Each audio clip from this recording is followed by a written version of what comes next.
What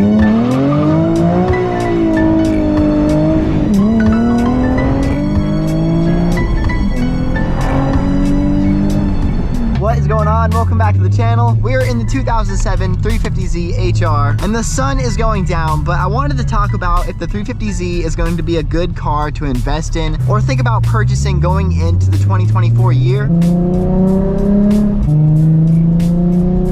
The styling of the 350Z, in my opinion, is aging like fine wine. I think as far as Japanese sports cars go, it's seriously up there with some of the greats. They were revealed in 2002, and they produced them from 2003 to 2008-ish, some 2009 models, with a production run of about 122,000. What was that? G37, there it is. That's the VQ. That one was pretty trumpety though, I'm not gonna lie. This specific car we're in is San Marino Blue. Only 1.75% of all of the cars produced were this color, which is super awesome, super rare.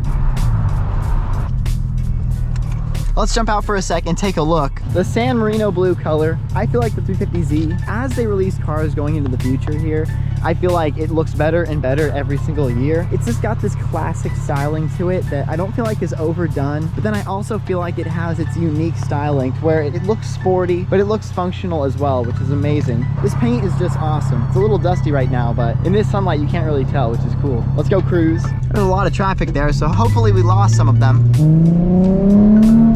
I mean, the sound this thing makes. Take a listen.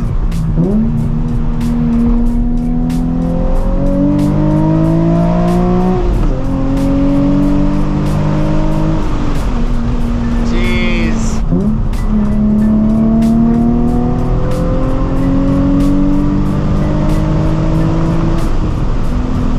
I mean, the car performs just as good as it looks. I personally feel like the 350Z is underappreciated. I feel like it's known as like the takeover car right next to the G35, and I feel like they get a bad rap, to be honest with you. These cars perform really well. I think that's honestly why they're used at takeovers, because the engines are pretty indestructible. The CD009 transmission in the HR and the rev up, I mean, it can take so much abuse. It's actually pretty insane. These are the go-to transmissions for like 700-800 horsepower builds, and it comes stock in the 350Z, which is just, that's pretty insane. The HR specifically can handle so much boost on the stock block.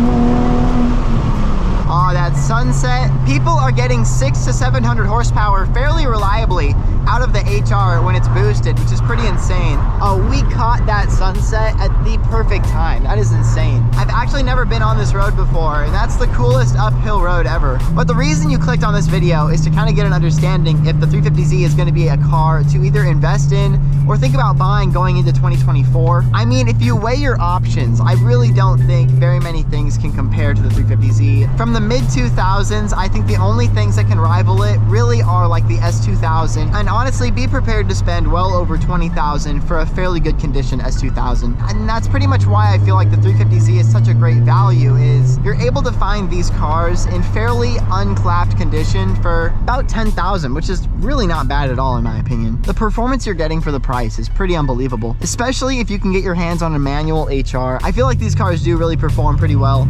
Let's go right. I've never been this way. I don't know.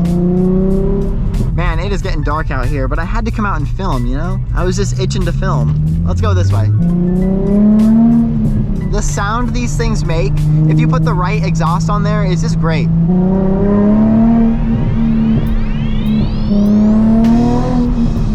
I really think good condition 350Zs are going to be holding their value for a long time to come, and I'm even confident enough to say that they'll be gaining value over time as people crash these cars, which is unfortunate to say. A lot of young people, this is their first enthusiast car, so it can kind of be a lot to handle if you're not too familiar with driving a higher horsepower rear-wheel drive car. Because they're so accessible to younger enthusiasts, I feel like it's the reason why the number of good condition cars you see online is dropping significantly. So if you do get your hands on a 350Z, like, the best thing you want to do, in my my opinion, is just take as good care of it as possible. Do the necessary maintenance. And I feel like they're gonna hold their value, especially as electric cars come to the scene. This raw, like, manual experience, I feel like they just don't make cars like this anymore. A lot of new manuals nowadays have so many electronic assisting going on, and I feel like the 350Z, although has a good amount of technology involved, I feel like it's right in the perfect mix of being raw and modern at the same time.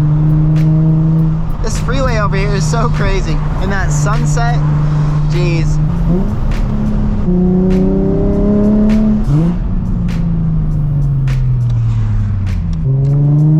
I have no idea where I'm going. I have no idea where I'm going. We're just taking the roads as we see fit. This turned to dirt over here. It literally turns to dirt. Okay, we're gonna flip it. Can't go through the dirt, honestly. Let's rock it onto the freeway. Yeah, we'll go back the other way. Oof, traffic right now is terrible, and it's getting dark fast. Let's just go back down that same road. Honestly, it's like a racetrack.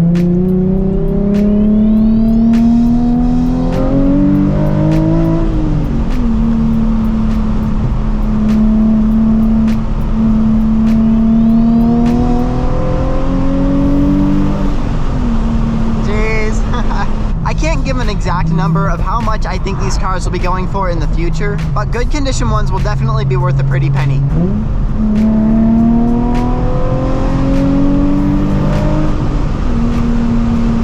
Wow.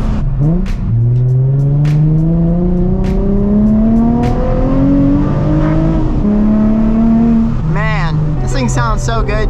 I think the reason 350Zs are holding their value so well is specifically because of the driving experience. I feel like it's the whole package, kind of, for such an affordable price. The look, the speed, the handling, the community, the aftermarket support, and it's just a Nissan. It's not like a Porsche, it's not a Lotus, it's not something crazy that no one can work on. You can work on this thing yourself. There are YouTube videos for days on how to be your at-home mechanic, which is so cool.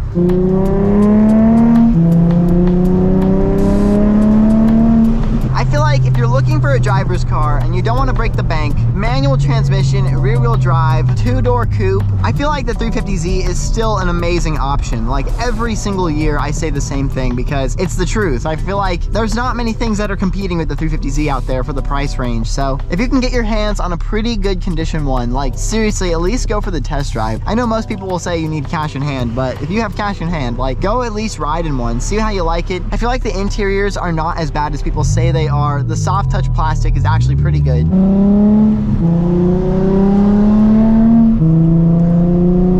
And they don't all have to be this loud. If you leave the stock exhaust, they're pretty normal. But anyways, thank you so much for tuning in today. I own two 350Zs and I can stand behind all the points I've made in today's video. I love these cars for a reason and I feel like they're so much fun for the price. Anyways, hit the subscribe button, hit the like button, look out for my Christmas special video coming up soon, and I'll see you in the next video. Peace out.